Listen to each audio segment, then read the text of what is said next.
자, 마태복음 이어서 5장 우리가 또 한번 봅시다. 여기서 또 상황 말이죠. 5장 산상수훈이라고 했죠.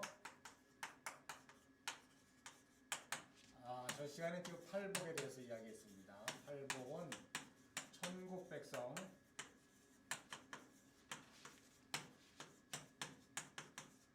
신앙 인격 이라고 우리가 얘기한다면 이제 보게 될 마태복음 13장 너희는 세상의 소금이니 세상이 만일 그 맛을 잃으면 무엇으로 짜게 하리요 후에는 아무 쓸데없어 다만 밖에 버려져 사람에게 밝힐 뿐이다 라고 말하는 소금.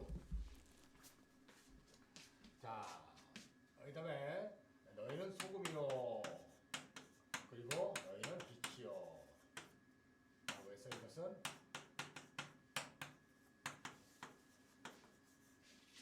천국 백성의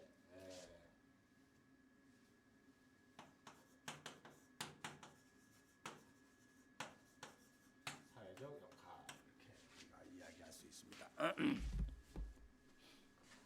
천국 백성의 신앙 인격 팔복을 가진 사람은 이제 그들의 삶이 소금이요 빛이 된다 이런 뜻입니다.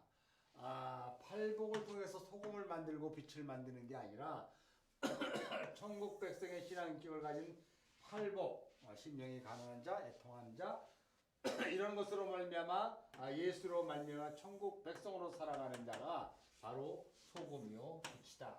그들은 사회적인 역할을 감당해야 된다는 것으로 우리가 중요한 것이 있습니다. 믿음은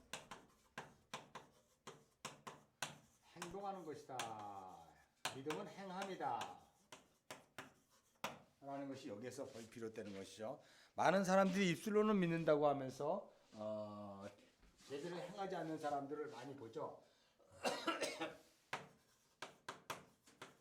믿음은 곧 행함으로 옮기는 자리죠. 그렇게 여기서 이야기할 수 있습니다. 그래서 지금 동사가 있죠. 너희는 소금이다. 소금이 마늘 짜게 하면 무엇으로 짜게 하려 밖에 버려질 것이다.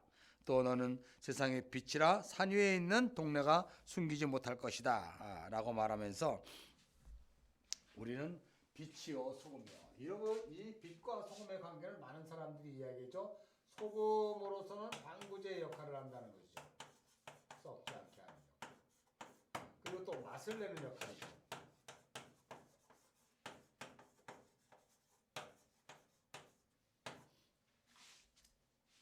맛을 내는 역할. 그래서 이것이 소금의 역할이에요. 빛. 너희는 빛이요 산 위에 있는 동네가 숨기지 못할 것이다 라고 하는 이 빛에 대한 이야기는 우리가 그 뒤에 있는 내용으로 볼 것 같으면 산 위에 있는 동네가 숨기지 못한대요. 네, 맞나요? 산 위에 있는 동네가 숨겨지지 못할 것이요 라고 하면서 우리는 빛이다. 즉 쉽게 얘기해서 그 어둠을 밝히는 곳이다.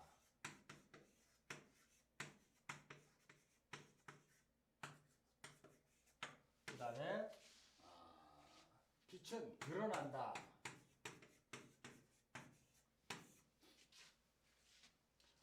빛은 항상 드러나게 돼 있어요. 예수를 믿는 사람들은 어디에 가도 드러나는 사람이죠. 그리고 그 어둠을 밝히는 사람이죠.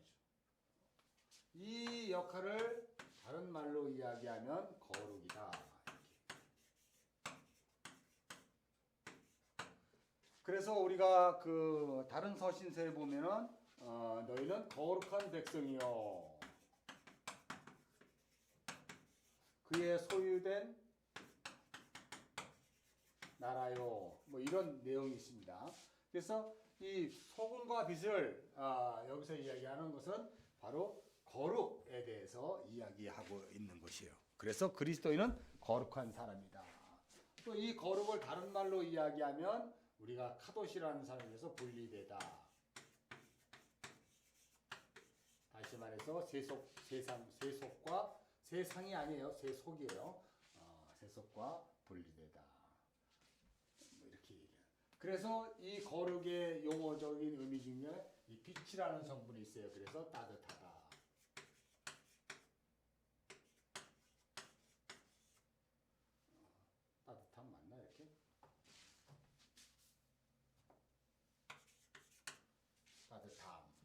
이것이 거룩함의 용어적인 분리예요. 그래서 카도시라는 것은 따뜻하다, 분리되다. 다 이 소금과 빛이요라는 곳에서 이렇게 우리가 용어적으로 정의할 수가 있죠. 그래서 이제 천국 백성은 거룩한 백성이다라고 이야기합니다. 그러면서 이제 5장 17절에 아주 가장 중요한 이야기하고 있습니다. 5장 17절. 사실 산상수훈의 핵심이라고 얘기할 수 있는 것이에요. 내가 율법을 폐하러 온 것이 아니라 율법을 완성하러 왔다. 예수님이 오신 목적이에요. 사실 율법을 완성하러 왔다. 완전케 하러 왔다라는 것이죠.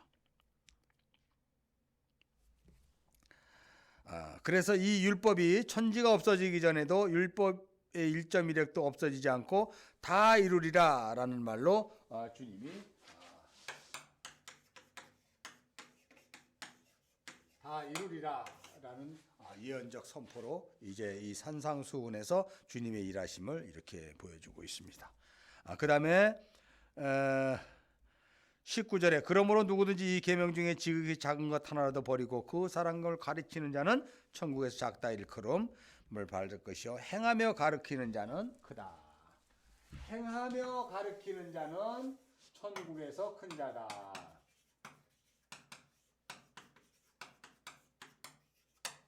뭐 행함을 받아야 구원을 받겠다. 행함이 있어야 믿음이 있는 거다. 뭐 어떤 이런 행함을 조건으로 삼아서 그 이외에 다른 어떤 신앙의 조건을 삼으면 안 되지만 우리가 이러한 천국 백성이기 때문에 우리가 다분히 행할 수밖에 없는 것, 그것을 우리는 믿음의 행위다 이렇게 설명하고 있는 것에서의 행함이라는 것을 여러분 또 잊어버리지 마시기 바랍니다. 20절에 내가 너희에게 이르노니 너희 의가 서기관과 바리새인보다 더 낫지 못하면 결코 천국에 들어가지 못하리라. 우리의 디카이오스의 의가 서기관과 바리새인 보다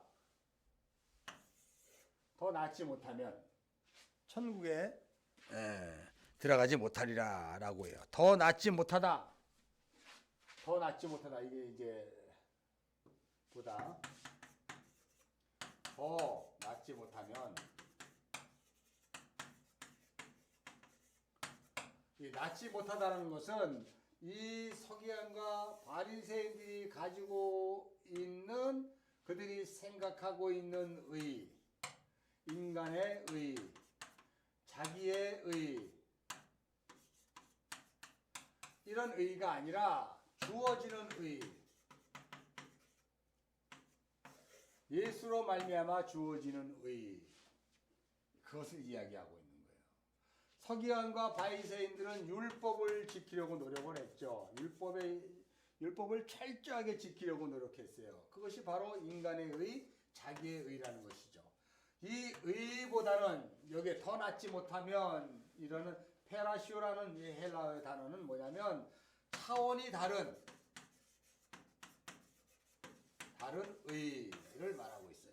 이 차원이 다른 의, 서기관과 바리새인이 알고 생각하고 있는 의와 차원이 다른 의를 가지고 있지 않으면 너희는 천국에 갈 수 없다, 그런 뜻이에요. 그러니까 예수로부터 주어지는 의를 붙잡지 않으면 너희는 천국에 갈 수 없다. 다시 말해서 서기관과 바리새인들은 자신의 율법을 행함과 지킴으로 말미암아 그 의를 챙기려고 했지만, 그러나 그 의는 결코 천국에 들어가는 의가 아니니 너희는 그 의에서 돌아서 주어지는 예수로 말미암아 주어지는 그 의, 차원이 다른 의를 너희가 받지 못하면 이라는 뜻에서의 더 낫지 못하면 이렇게 설명을 하고 있습니다. 다음에 이제 그 21절서부터는요, 우리가 좀 독특한 그 내용이 있어요.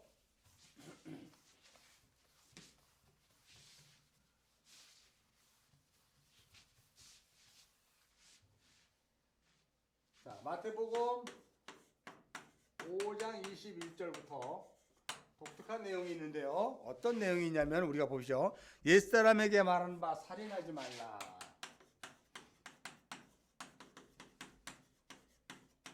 살인하지 말라가 나오죠. 그 다음에 27절 보면 간음하지 말라. 그죠? 그 다음에 또 뭐 있을까요? 33절 보면 헛맹세하지 말라.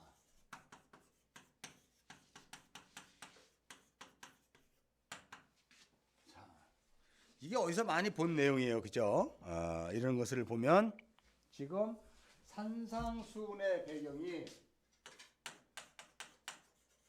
시내산 율법의 산을 예수님이 복음의 산으로 복음으로 덮어버리는 거예요. 구원을 마치는 거예요. 다시 말해서 마태복음 5장 21절에 너희는 빛이요 소금이다 라고 이야기하면서 너희 의가 서기관과 바리새인 의보다 다른 의를 만나지 못하면 너희는 천국에 못 들어간다 라고 이야기하면서 이제 비로소 시내산 율법의 그 십계명의 재해석이 이루어지고 있습니다. 마태복음 5장 21절서부터 예수 그리스도께서 십계명의 재해석이 이루어지는데 살인하지 말라, 간음하지 말라, 헛맹세하지 말라 이렇게 얘기해요. 그 다음에 또 뭐가 있습니까? 43절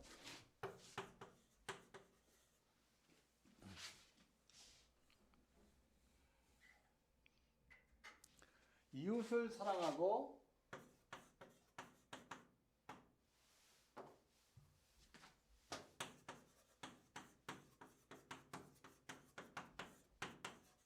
사랑하라.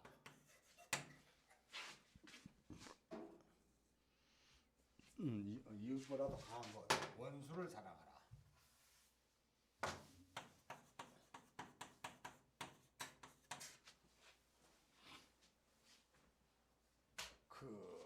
여기에서 또 우리가 하나 살펴볼 수가 있는 것이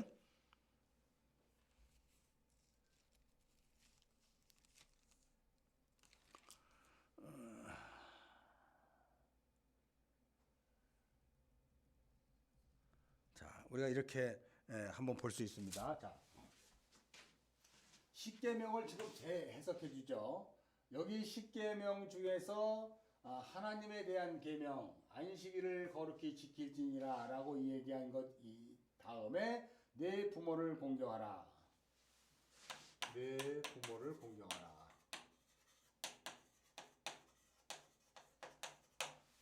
그 다음에 살인하지 말라, 간음하지 말라, 도둑질하지 마라. 그 다음에 헛맹세하지 말라. 그러면 이게 이렇게 보면 이게 나머지 10계명이 5개잖아요.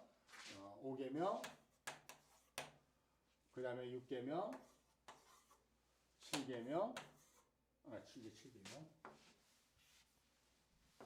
이게 7계명, 이게 8계명. 그 다음에 헛맹세하지 말라. 이게 9계명, 10계명. 10계명이라는 거예요. 그래서 지금 이 10계명을 예수님이 다시 풀어주는 거예요. 이 백성들이. 그래서 이 10계명을 43절에 원수를 사랑하는 걸로 이제 완결을 짓게 되죠. 그래서 이 10계명의 재해석, 나머지 5계명, 뒤에 있는 5계명, 특별히 인간에게 주어진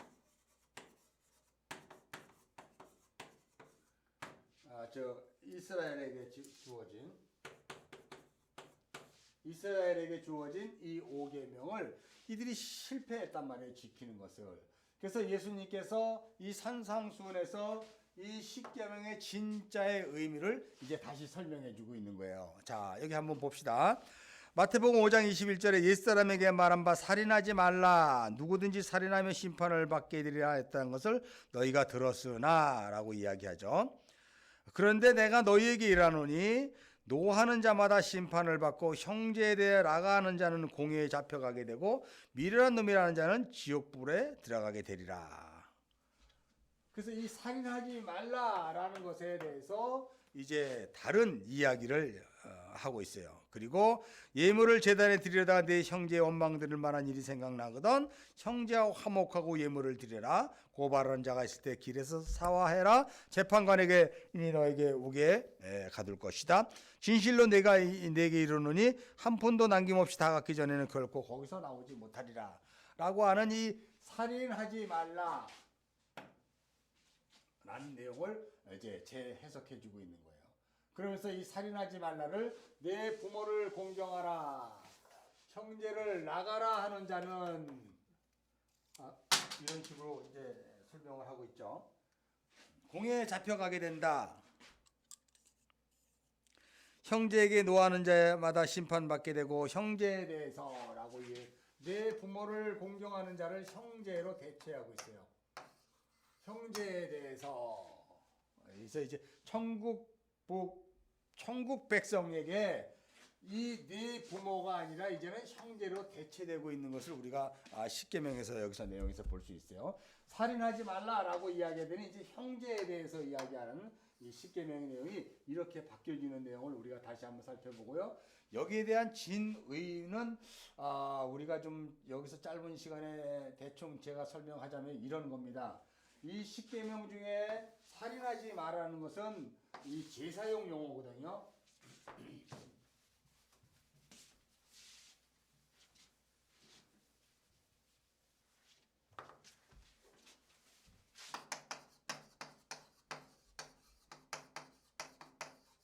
이 살인하지 마라. 이것이 바로 제사용 용어예요. 이게 바로 뭐냐면 이스라엘 백성들이 구약 내내 짐승을 잡죠. 그래서 제사를 드립니다. 근데 우리가 말라기서에 보면은 나는 그러한 헛된 제사 받기를 원치 않는다. 너희가 짐승을 가져왔는데 다리 절고 그리고 썩고 도저히 쓸 수 없는 것들을 드리면서 이것을 하나님께 드렸다라고 하지 않았느냐. 나는 그런 제사를 받지 않는다라고 얘기해서 진짜 진리는 예수가 이 땅에 오심으로 말미암아 이렇게 짐승으로 드리는 제사는 이제 끝이 났다.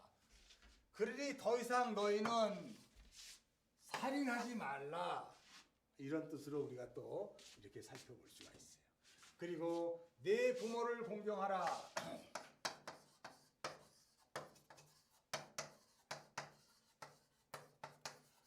이거는 이미 이거를 형제에 대해서 형제로 대체했죠. 이미 천국 백성이 된 우리는 하나님을 아버지로 모시고 있기 때문에요. 공경이라는 하라 마라에 대한 어떤 이런 율법적인 그 명령이 사라졌음을 의미해요. 대신 형제와 하나님을 아버지로 모시는 형제와 우리가 이제 하나 형제 자매가 되었다는 뜻에서 네 부모를 공경하라가 이제 없어지고 형제에 대해서 나가라 하는 놈은 형제를 미워하는 자는 이런 식으로 이제 이 십계명을 이렇게 다시 형제를 미련하는 놈을 이렇게 이야기하고 있죠. 그러면서 결론적으로 뭐라 그러냐면 24절에 보면 예물을 제단 앞에 두고 제단 앞 그리고 예물을 제단 앞에 두고 먼저 가서 형제와 화목하고 그 후에 예물을 드리고 다시 드리고 이렇게 해요.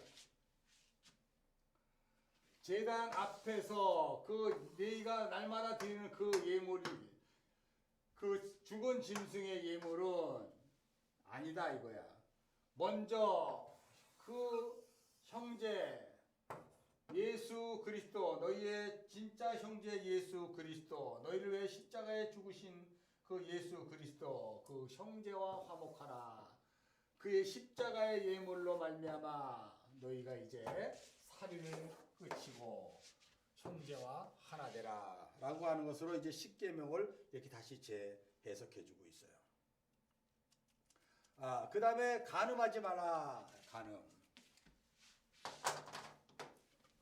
이 간음하지 말라는 이야기가 또 여기 있죠.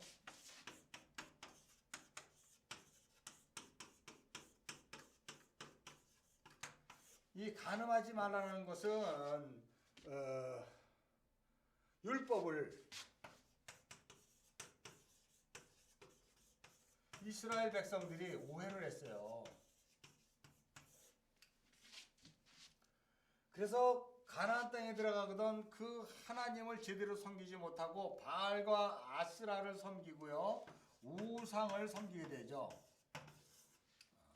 이것을 간음하지 말라라는 것이에요. 너희들이 율법 오해로부터 오는 이 그러한 것들을 이제는 하지 말아라라고 이야기하면서 이런 말이 합니다. 28절에 나는 너에게 이르노니 음욕을 품고 여자를 보는 자마다 이미 마음에 간음하였다라고 하면서 이 간음 마음으로부터 시작되어 있다는 것을 이야기해요. 우리가 이렇게 마음속에 있는 그 우상까지도 안 된다는 것이죠. 그래서 내 오른눈이 실족하게든 빼버리라. 지옥에 던져지는 것이 유익하고 오른손이 너를 실족하게든 찍어내가 버리라. 백체 중에 하나도 없어지고 온몸이 지옥에 던지는 것이 유익하다 라고 말하면서 이 강조요법으로 율법을 오해하고 우상을 섬기는 이 간음을 이제는 하지 말아라 라고 이야기하는 것으로 우리가 또 이렇게 풀이해 볼 수가 있습니다. 그러면서 또 이르시되 누구든지 아내를 버리거든 이혼 증서를 줄 것이라고 하였으니 나는 너에게 이르노니 누구든지 음행한 이유 없이 아내를 버리면 이는 그를 간음한 자요 또 누구든지 버림받은 여자에게 장가드는 자도 간음한 자니라 라고 말하면서 음행한 이유 없이 아내를 버리면 이 우상 숭배 없이 너희 아내를 버리면 너희 형제 자매를 버리면 라는 뜻은 바로 간음 버린다는 것은 간음이라는 뜻이죠. 우리가 이런 것들을 십계명을 이제 나중에 시간이 되면 자세히 한번 성경을 풀어봤으면 좋겠는데 지금은 대략적으로 이렇게 한번 넘어갑니다. 그 다음에 33절에 헛맹세하지 말아라 라는 이야기가 있죠. 헛맹세하지 말아라. 이것은 이제 9계명 10계명을 다시 재해석해 준 것인데 거짓 증거하지 말아라 이런 뜻이잖아요.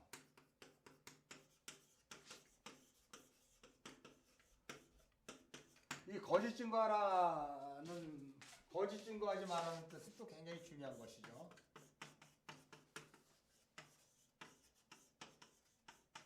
그냥 간단히 이렇게 얘기했으면 좋겠어요. 말씀을 거짓 증거하지 말아라. 이것은 간음하지 말라는 것은 제사용이에요. 제사장의 역할을 감당하는 그런 것들이고 이건 선지자의 역할을 감당하는 것이죠. 그러니까 이 말씀을 거짓 증거하지 말라 이런 뜻이에요. 뭐 다른 얘기 아니고 너희는 거짓된 제사를 드리지 말아라. 간음하지 말아라. 이런 뜻으로 지금 십계명을 헛맹세하지 말아라 이런 뜻으로 지금 이야기하는 것이거든요. 오늘날 우리가 말씀을 진리를 제대로 알지도 못하고 강대상에서 이렇게 인본주의 복음을 설파하는 사람들을 갖다가 거짓 증거하는 사람들이다라는 것을 그래서 이 거짓 선지자 이런 뜻으로 이야기하는 내용을 우리가 볼 수 있어요. 여러분들 이것을 나중에 한번 시간 나면 자세히 한번 푸는 시간이 십계명을 다시 풀어주는 거를 다시 한번 푸는 시간이 있었으면 좋겠습니다. 그래서 이 33절에 헛맹세하지 말고 내게 맹세한 것을 주께 지키라는 것을 너희는 들었으나 라고 말하면서 너희는 도무지 맹세하지 말아라. 거짓 증거하지 말아라와 맹세하지 말아라. 가짜 복음, 거짓 복음, 비진리를 맹세하면서까지 진짜인 것처럼 얘기하지 마라. 이단들이 많은 이런 짓을 하잖아요. 그런 것 하지 말아라 라고 하면서 이렇게 설명을 하고 있어요. 하늘로도 하지 말라, 땅으로도 하지 말라, 예루살렘으로 하지 말라. 예루살렘이 어떤 곳이에요? 하나님의 말씀이 선포되는 곳이고 또 날마다 제사가 드려지는 곳이잖아요. 그러므로 말미암아 너는 아무것도 할 수 없으니 그런 짓을 하지 말아라. 자, 그러니 너희는 옳다 아니라 하라. 그거 외에는 너희가 할 수 있는 것이 아무것도 없다. 하나님이 말씀에서 그렇다 하는 것은 그렇다 하는 것으로 듣고 아니다 하는 것은 아니다 하는 것으로 들어라. 이런 뜻으로 지금 마태복음을 다시 해석해 주고 있어요. 그 다음에 38절에 눈은 눈으로 이는 이로 갚으리라는 것을 너희가 들었으나 라고 이야기하면서 너희가 들었던 것을 내가 다시 가르쳐 주마. 그래서 우리가 지금 마태복음 5장을 이렇게 보면은요. 너는 뭐뭐 하는 것을 들었으나 나는 이렇게 말한다라고 하는 이 다시 고쳐주는 그 예수님의 그 이야기를 우리가 볼 수가 있어요. 너희는 그것을 반대로 들었잖니. 그러나 내가 이제 너한테 얘기할게. 오른편을 치거든 왼편을 돌려대고 고발하거든 속옷을 가지고자 하는 자에게 겉옷까지 가지게 하고 이런 식으로 이제 억지로 오리를 가게 하거든 심리를 동행하고 구하고자 하는 자에게 꾸고자 하는 자에게 거절하지 말라. 이런 것들이 이제 천국 백성으로 말미암아 시작되는데 그 모든 것들이 원수를 사랑하는 것으로 이 십계명을 마지막으로 해석을 해줘요. 그래서 43절서부터 48절까지 마태복음 5장의 마지막은 원수를 사랑하는 내용들로 이렇게 가득되고 있습니다. 원수를 사랑하면 그렇게 한즉 45절 하늘에 계신 너희 아버지의 아들이 되니라고 이야기해요. 그러므로 말미암아 하늘에 계신 48절 하늘에 계신 너희 아버지 온전하신 것 같이 너희도 온전하게 되었으면 좋겠다라고 하면서 이 사랑을 십계명의 완결로 이제 다시 한번 재해석해 주는 것을 우리가 산상수훈에서 대략적으로 한번 이렇게 풀어봤습니다. 다음에 이제 마태복음 6장.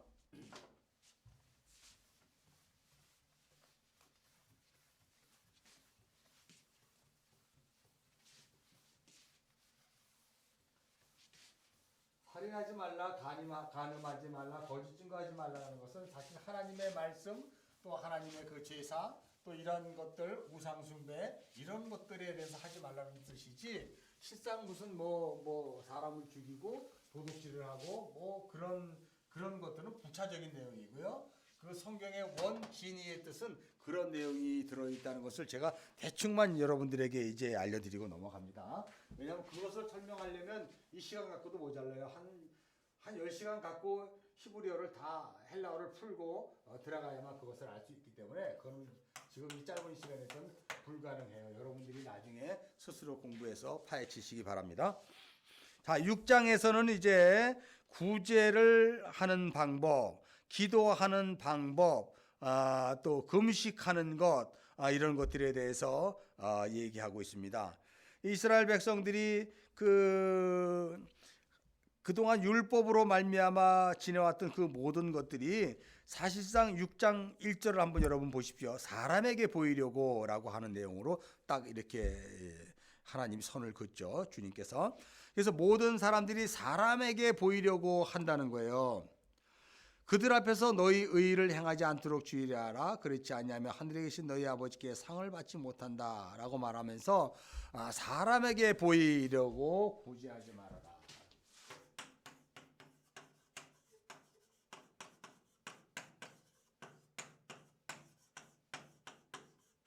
이건 안 된다 이런 뜻이에요. 그러므로 구제할 때 외식하는 자가 사람에게 영광을 받으려고 회당과 거리에서 하는 것 같이 너희 앞에 나팔을 불지 말고 또 너희 구제할 때 오른손이 하는 것 왼손에 모르게 하고 은밀하게 하라. 은밀. 하나님 아버지의 상을 받겠다.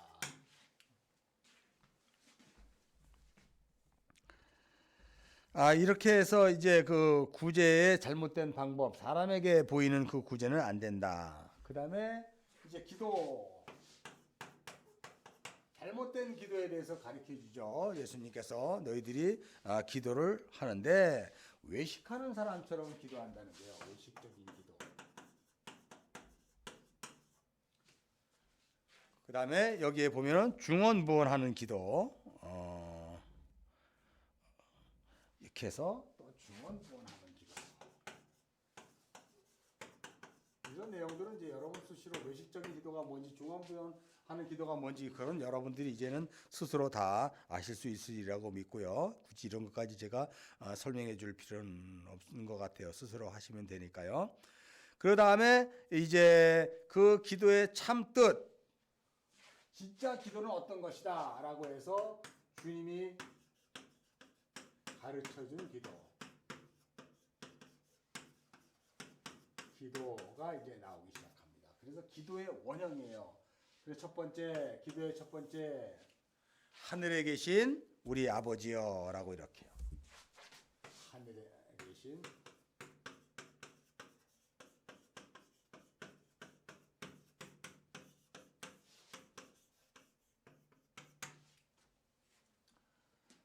이 기도는 우리가 누가복음 11장에 보면 기도에 대한 문서가 나오는데 세례 요한의 제자들이 예수 기독문송, 그 당시에는 각 공동체 운동이 벌어져서 SNF파나 바리새 운동파나 또는 뭐 여러 가지 그 열심당파나 뭐 이런 파벌들이 모여서 자신의 그 슬로건을 걸어놓고 이렇게 막 외치는 내용이 있어요. 구호제창하는 것이 있어요. 그걸 그 당시 기도라 그랬는데 누가복음 11장에 보면은 그 세례 요한의 제자들이 기도하는 것을 보고 예수님의 제자들이 찾아와서 예수님께 묻습니다. 예수님, 우리에도 기도를 좀 가르쳐 주세요. 그랬더니 예수님이 너희는 그래? 그럼 우리 이렇게 기도해라 라고 가르쳐 주는 내용이 바로 뭐냐면 기도의 정체성을 이야기해요.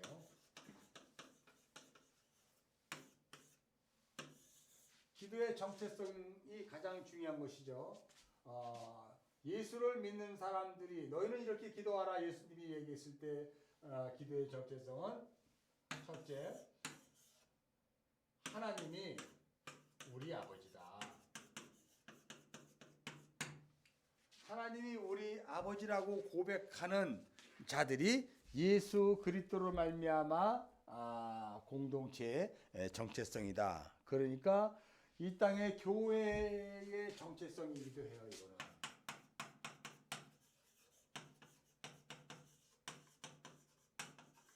교회의 정체성이 뭡니까? 바로 하나님을 아버지로 모시는 거예요. 우상이나 다른 돈이나 또한 다른 명예가 우상이 아니라 오직 하늘에 계신 그 아버지가 우리 아버지라는 것을 이렇게 고백하는 것이 하늘에 계신 너희 아버지다. 이제 여러 가지 책들 중에 주기도문을 강의하거나 해석한 책들이 많이 있으니까 그런 것들은 여러분이 또 사서 한번 읽어봤으면 좋겠습니다. 그 다음에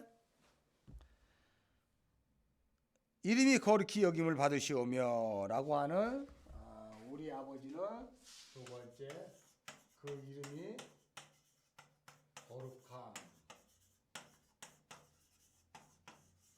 거룩히 여김을 받으라는 내용으로 거룩에 대해서 이야기합니다. 아버지가 거룩한 분이라는 것을 우리는 잊지 말라는 거예요. 그래서 너희도 그렇게 거룩하라 라고 이야기하고요. 나라에 임합시며 하나님 나라가 이 땅에 임하는데 그 뜻이 하늘에서 이미 이루어진 것 같이 분명히 땅에서도 이제 이루어집니다.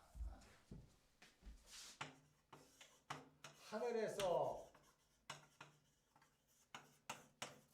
이룬 뜻이 땅에서도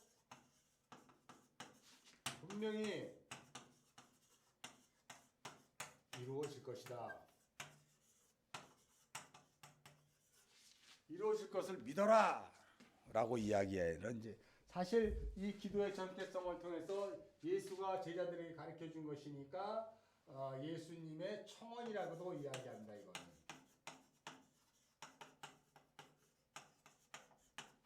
예수님이 가르쳐 준 기도로 예수님의 청원, 하나님 아버지께 너희는 이렇게 기도하라.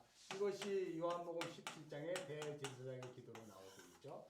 그것을 거의 요약했다라고 해도 우리가 과언이 아니죠. 그 다음에 우리에게 일용할 양식을 주옵시고. 일용할 양식.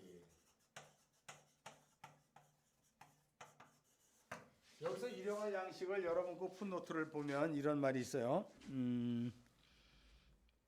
3번이라고 기록되어 있는데 3번을 한번 찾아봐 주세요. 3번을 보면 일용할 양식은 뭐라고 나와 있습니까? 내일의 양식. 이 내일의 양식을 히브리어로 마헬이라는 단어를 사용하는데요. 아람어로 마헬이라는 단어를 사용하는데 이것은 오늘의 양식이 아닌 오늘과 또 다른 날에, 오늘은 오늘인데 다른 날, 그 다른 날의 양식 이런 뜻이에요. 그래서 일용할 양식, 오늘의 양식이 아닌 또 다른 날의 양식. 그러니까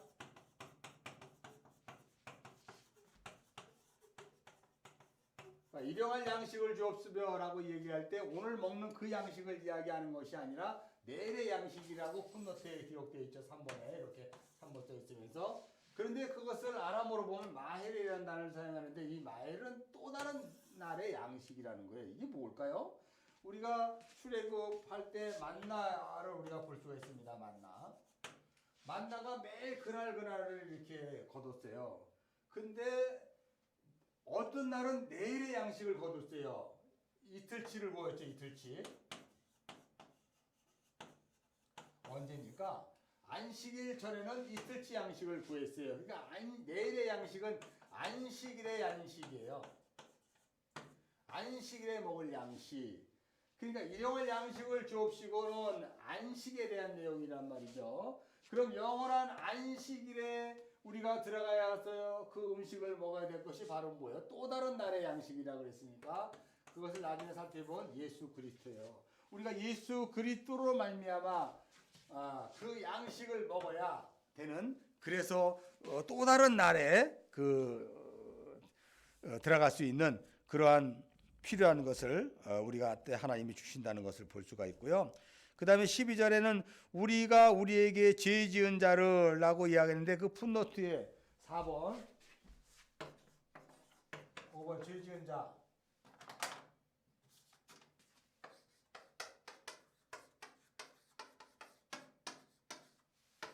용서, 우리의 죄를 사함 이렇게 되어 있습니다. 여기에 보면 일용할 양식, 우리에게 죄 지은 자를 사해 준 것 같이 우리 죄를 사여 주옵시고 라고, 우리가 우리에게 죄 지은 자를 사해 준 것 같이 풋노트 4번에 보면 빚진 자를 탕감하여 준 것 같이 우리의 빚도 탕감하여 주옵시고 라는 뜻이죠. 그러니까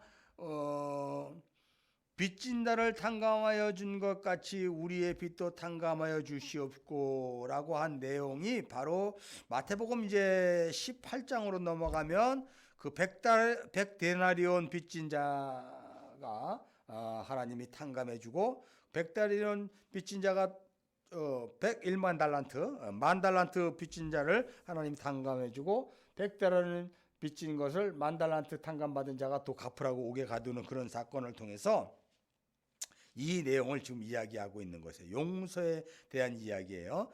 그래서 우리가 우리에게 죄 지은 자를 사해 준 것 같이 우리 죄를 우리가 우리에게 죄 지은 자를 사해 준 적이 없어요. 우리는 남의 죄를 사할 권세가 없거든요. 그래서 우리가 죄를 사해 준 것이 아니라 우리가 우리의 빚을 우리의 친구 예수가 탕감하여 준 것 같이라고 이야기하는 의미로 우리가 이렇게 해석해 봐야 돼요. 그리고 우리의 죄를 사하여 주옵시고, 그 다음 13절 마지막에 시험에 들게 하지 마시고 악에서 구하옵소서라고 해서 시험과 악에서 구해달라는 이야기를 이렇게 해서 주기도문이, 악은 여기에 또 풋노트를 보면 외부적인 적 사탄을 얘기하고 있죠. 구체적으로 설명하고 있지 않습니까? 그래서 이 주기도문을 볼 땐 성경에는요, 그 뒤에 풋노트로 돼 있는 이런 것을 잘 참조해서 한번 또 이렇게 살펴보는 것도 좋을 것 같습니다.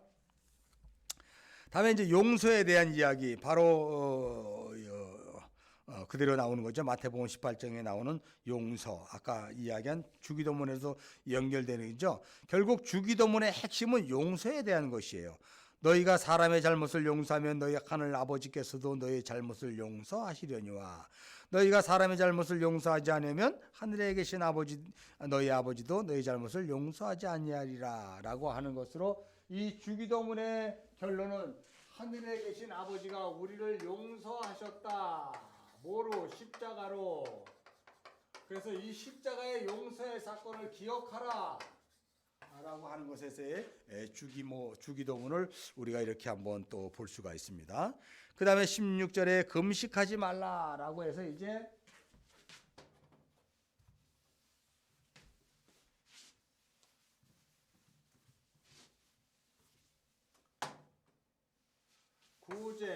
또 그다음에 이제 금식, 잘못된 금식에 대해서 또 이렇게 주님께서 다시 해석해 주시는 거예요. 지금까지 이렇게 해주는 얘기는 산상보훈이에요. 산산수훈, 산에 올라가서서 이스라엘 백성들이 시내산에서 받은 그 율법을 잘못 해석함으로 말미암아 그 잘못 율법을 지켰거든요. 그것을 이제 주님이 다시 바꿔주는 내용 속에서 지금 이 내용들이 들어가 있는 것이죠.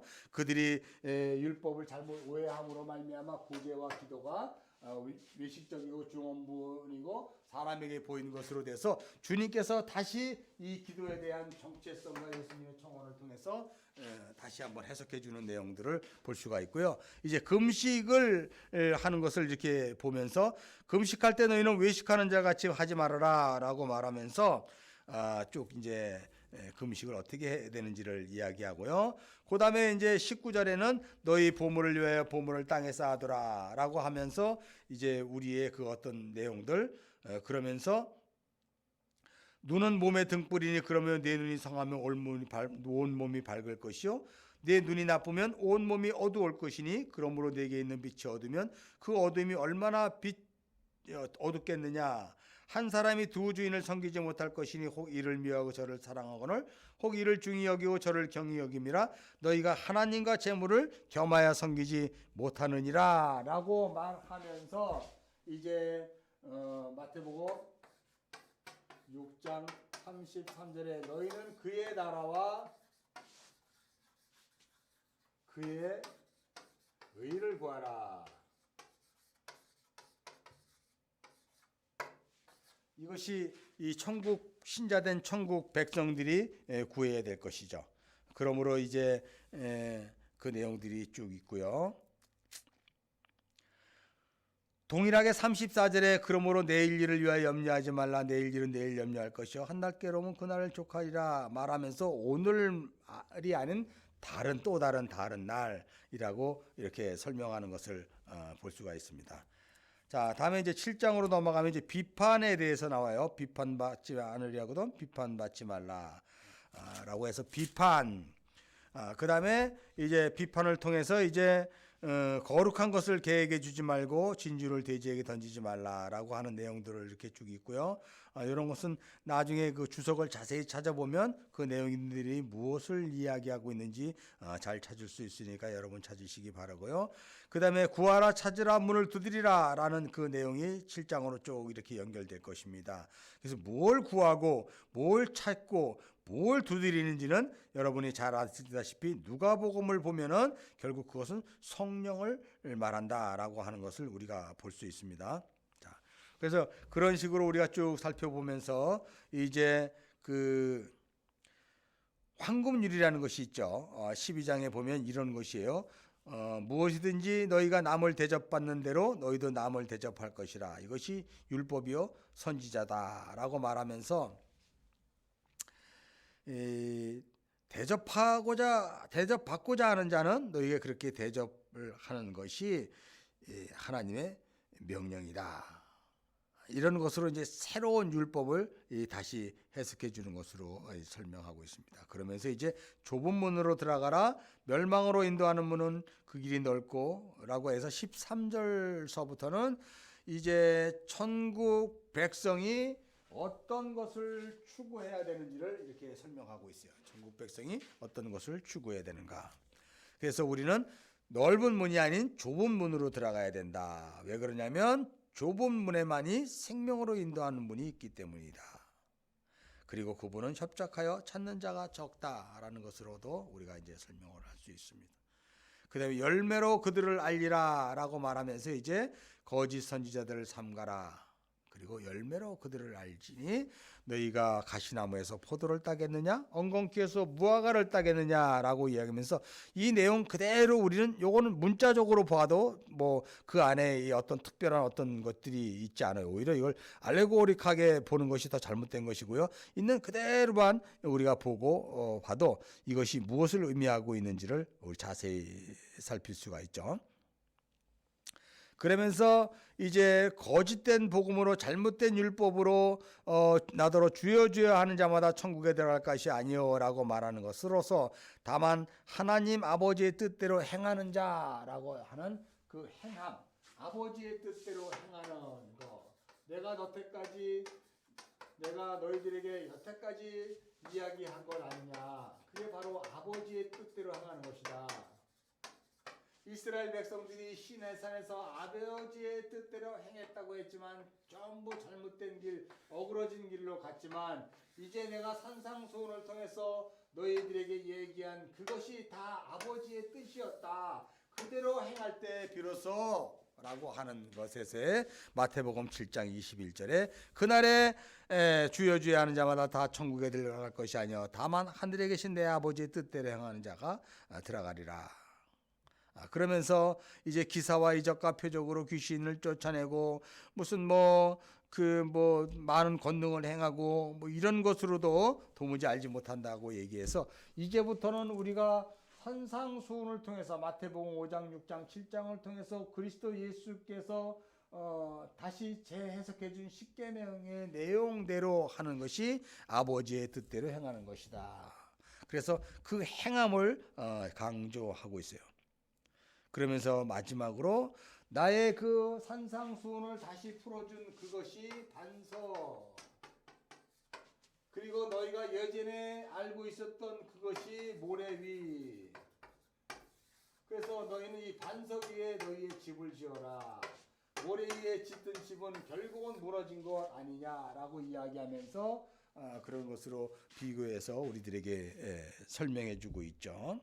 그래서 28절에 예수께서 이 말씀을 마치심에 무리들이 그 가르치심에 놀라니 이는 그 가르치시는 것이 권위 있는 자와 같고 그들의 서기관과 같지 않더라.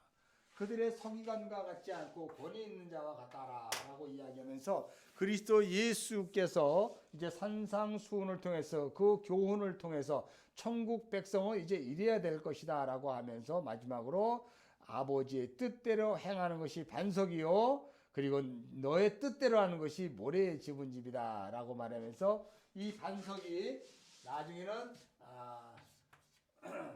주는 그리스도요 살아계신 하나님의 아들입니다 라는 것으로도 연결돼요. 그것이 바로 주님은 아버지의 뜻대로 행하시는 분입니다 라는 이야기도 될 수 있고 우리도 역시 아버지의 뜻대로 해야 됩니다 라는 그러한 자기 고백이 한꺼번에 들어있는 것으로도 우리는 살펴볼 수 있습니다. 자, 그 다음에 이제 8장으로 넘어가는데요. 아까 우리가 이야기한 것처럼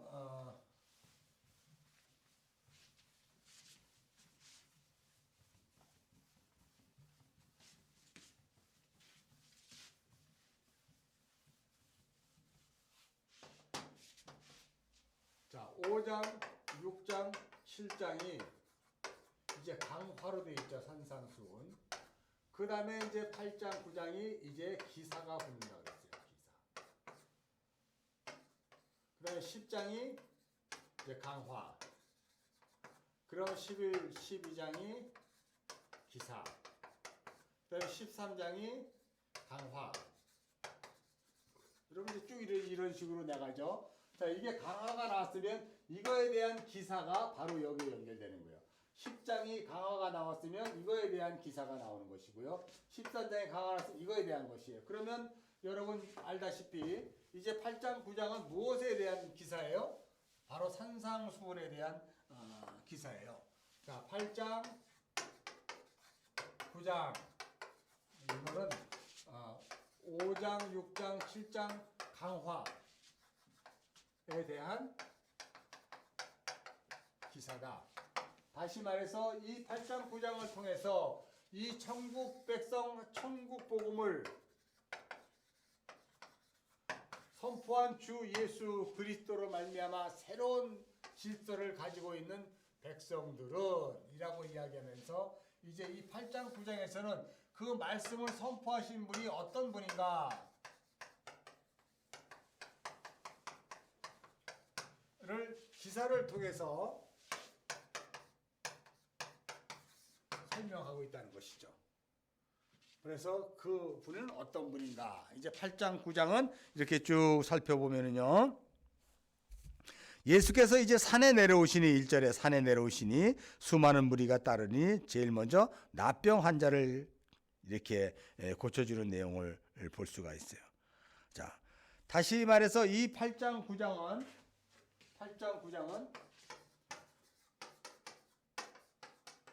어그러진 창조의 틀을 하나님께서 다시 뭐로? 말씀으로 회복시키는 내용이에요. 그래서 문둥이가 났고요. 또 여기에 보면은 이제 10가지의 이 백부장의 하인을 고치고요.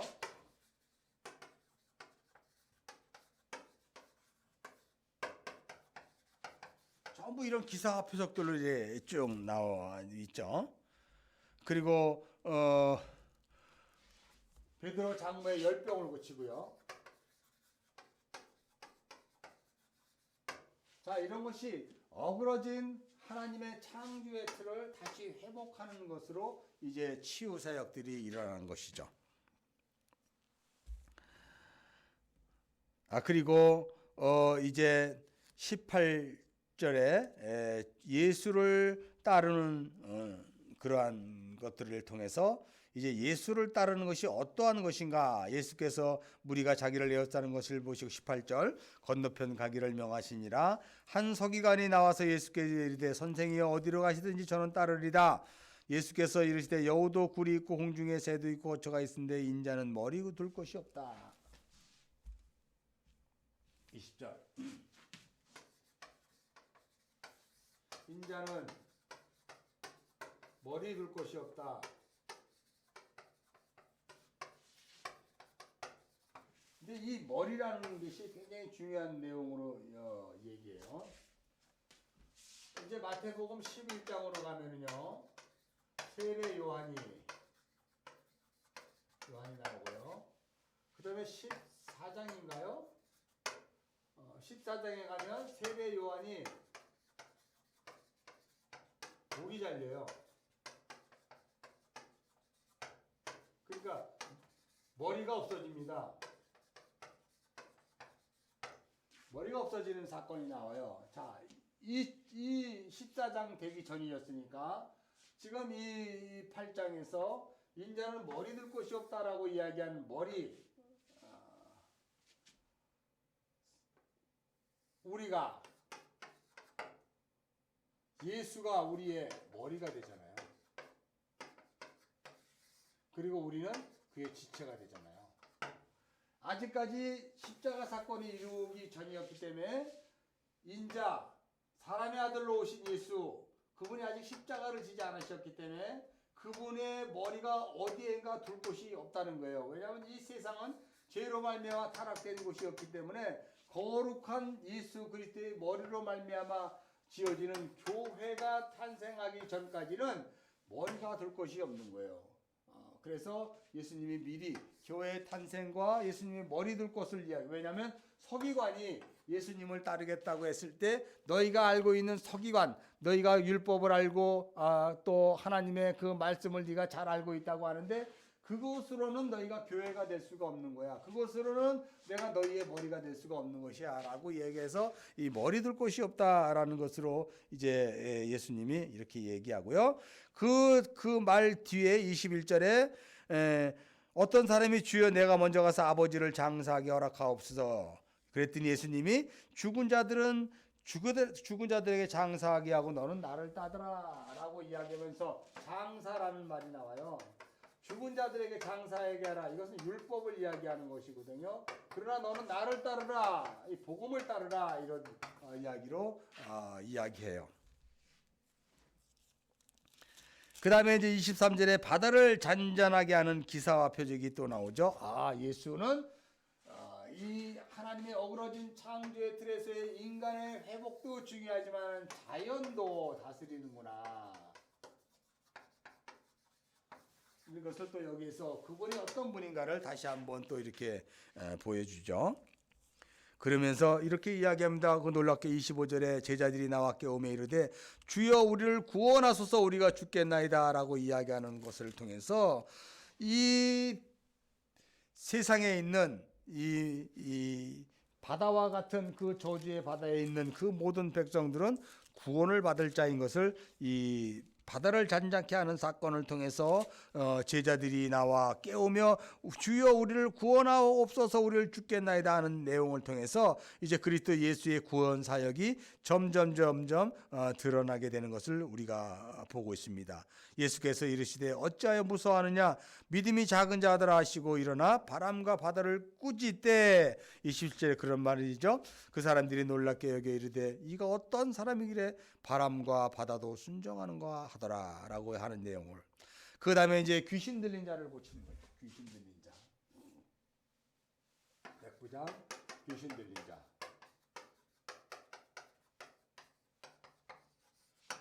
그래서 귀신 들린 자를 고치고요. 이렇게 해서 이제 그 기사와 표적이 나오면서 9장에 드디어 이제 예수님이 이 예수님의 치유 사역이 어떠한 치유 사역인가 분명히 설명하고 있는데요. 한 중풍병자를 등장시키죠. 9장에 이 9장의 배경이 어떤 것이냐면 예수께서 배에 오르사 건너가 본 동네에 이르시니 그러니까 본 동네에 이르렀다는 거예요. 그러면 이 8장에서 이루어졌던 것은 본 동네가 아니라 이방 땅을 이야기하는 거죠.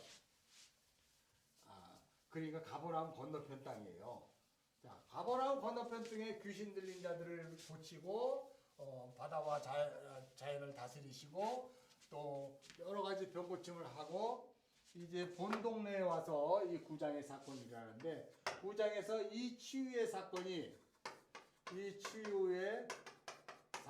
무엇을 의미하는지를 설명하는데 그것은 바로 죄사함이다라고 하는 것을 이제 9장에서 비로소 선포하고 있죠.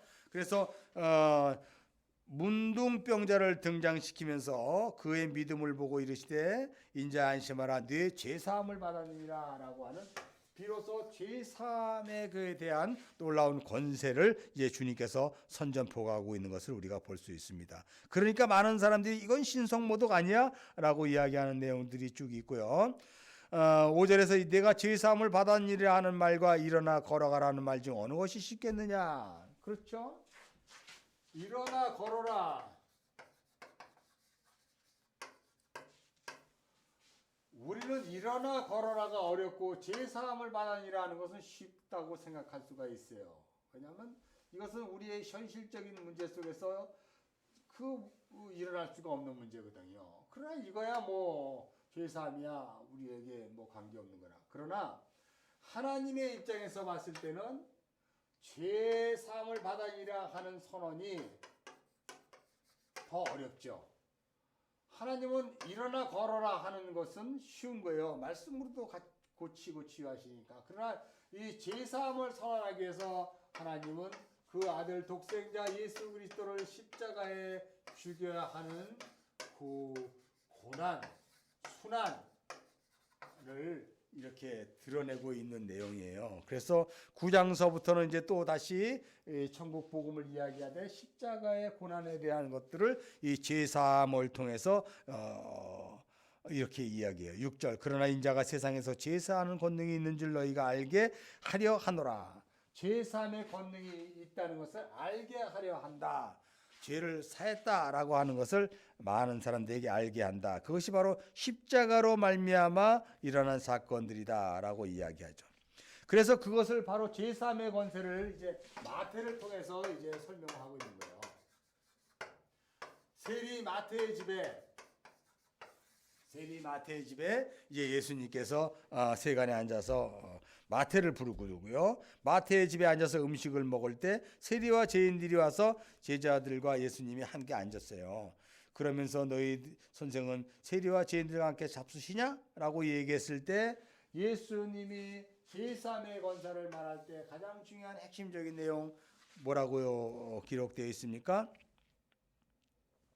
여기에 보면 이런 말이 있죠. 예수께서 들으시고 이르되 건강한 자에게 의사가 쓸데없고 병든 자에게 쓸데가 있느니라. 너희는 가서 내가 긍휼을 원하고 제사를 원치 아니하노라 한 뜻이 무엇인지 배우라. 나는 의인을 부르러 온 것이 아니라 죄인을 부르러 왔다. 아주 유명한 말. 나는 의인을 부르러 온 것이 아니고 나는 죄인을 부르러 왔다.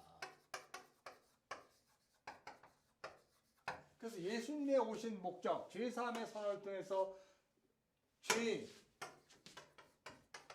죄인 마태, 죄인들과 먹으면서 라고 하면서 이 내용으로까지 비약 발전하는 것을 우리는 성경에서 볼 수 있습니다. 그래서 9장에는 거의 제3의 권세가 어떻게 일어나는가라고 하면서 14절에 이 금식 논쟁을 통해서 생배 조각을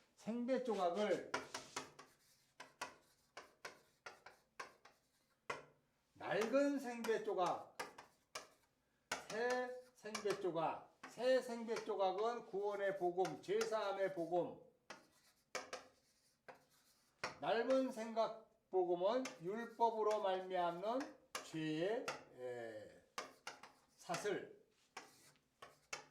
그래서 이 생배 조각이라는 것을 비유를 통해서 이제 복음이 너희들에게 전해지게 될 터인데 라고 해서 그 복음을 새 포도주 이렇게 얘기하죠. 그래서 새 포도를 담을 자루를 준비하라 라고 하는 것으로 이제 이야기하면서요. 이제 18절에서 한 그 혈루증 12의 혈루증을 앓는 12의 혈루증.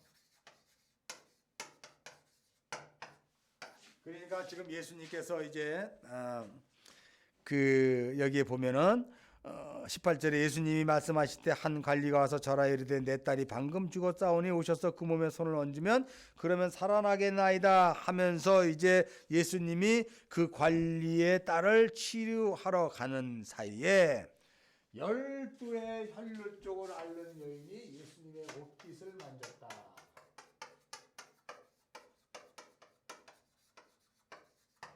그래서 이 제3의 권세가 12해까지 이제 혈루증을 앓는 걸로 우리가 봐요.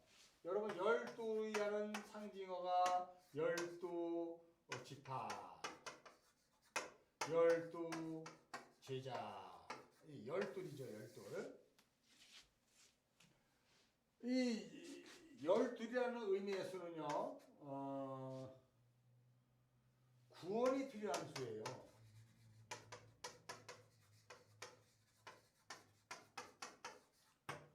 즉 회복이 필요한 수란 말이지. 12지라는 수는 그 구원이 필요한 12지파, 12제자 이것이 다 구원에 연결되어 있는 것인데 이 12지파나 12제자는 예수를 만나야 비로소 그 지파로서의 일을 감당하고 치유와 회복이 일어나는 거예요. 이 12회로 혈루증 앓는 이 여인이 혈루증에서 치료되려면 예수를 만나야 치료가 되는 거예요. 회당장 야이로의 딸이 12살이잖아요. 그 딸이 살아나려면 예수를 만나야 살아나는 것이거든요. 그래서 여기에 12이라는 12회를 이렇게 집중적으로 히브리어 숫자를 기록하면서 바로 예수를 만나야 살아나는 그것은 바로 그가 제3의 권세를 가지신 분이었기 때문에 가능하다라는 것을 이렇게 또 설명을 해주고 있습니다. 그 다음에 그 소문이 번지고 27절 예수께서 거기서 떠나실 때 두 맹인이 따라오면서 이르되 다윗의 자손이여 우리를 불쌍히 여기소서 라고 하면서 다윗의 자손을 또 이렇게 외칩니다. 제3에 주시는 권세를 주시는 그분은 다윗의 자손으로 오신 메시아 예수 그리스도요. 그는 다윗의 왕권을 경고케 하기 위해서 이런 제3의 선포를 이루고 계신다는 것을 이 성경이 지금 마태복음이 이렇게 나레이션 해주고 있는 것이죠. 자, 그러니까 예수님께서 이렇게 이야기를 해요. 30절에 그들이 눈이 밝은지라 예수께서 엄히 경고하시되 삼가 아무에게도 알리지 말라라고 이야기했어요. 왜냐하면 아직 십자가의 사건이 이루어지지 않은 상태에서 제3의 권세가 일어나는 것을 예수님은 아직은 때가 아니다 라고 하는 것을 통해서 알리지 말라. 그러나 그 소문이 온 동네에 온 수리아에 퍼지게 되는 것을 우리가 볼 수 있습니다. 그다음에 32절에 이 벙어리 들린 자, 귀신이 쫓겨나가고라고 하는, 귀신 들려 말 못하는 사람을 예수께 데려오니 귀신이 쫓겨나가고, 이제 그 귀신 들려 말 못하는 자,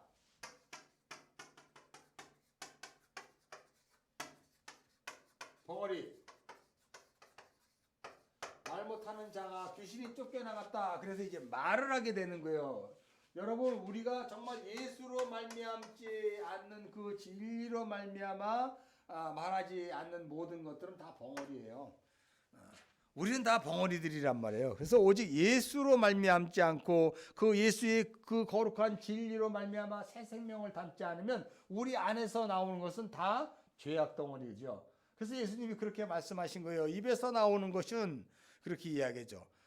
집으로 들어가는 것은 더럽지 않은 것이다 라고 말하면서 오히려 입에서 나오는 그것들에서 이제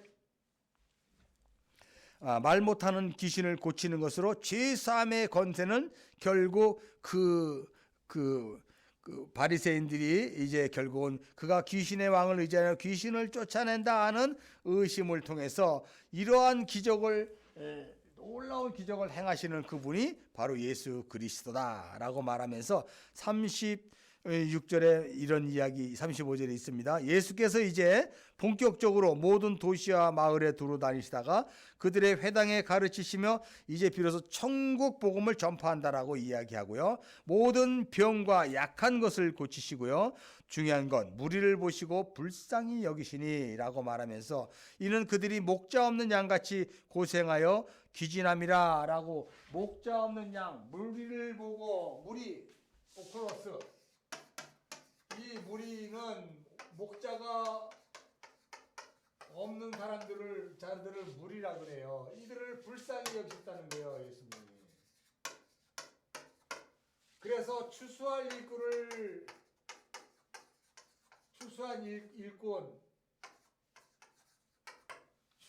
일꾼을 이제 보내달라는 이야기로 이렇게 마쳐요. 이 불쌍한 무리들에게, 목자 없는 양같이 고생하는 저들에게 추수할 것은 많으나 일꾼은 적으니 추수하는 주인에게 청하여 추수할 일꾼들을 보내주시라. 죄사함의 권세가 일어나는 놀라운 예수 그리스도의 복음으로 말미암아 말 못하는 것이 떨어져 나가 진짜 참된 말을 하는 그 추수꾼들을 이제 보내게 해달라.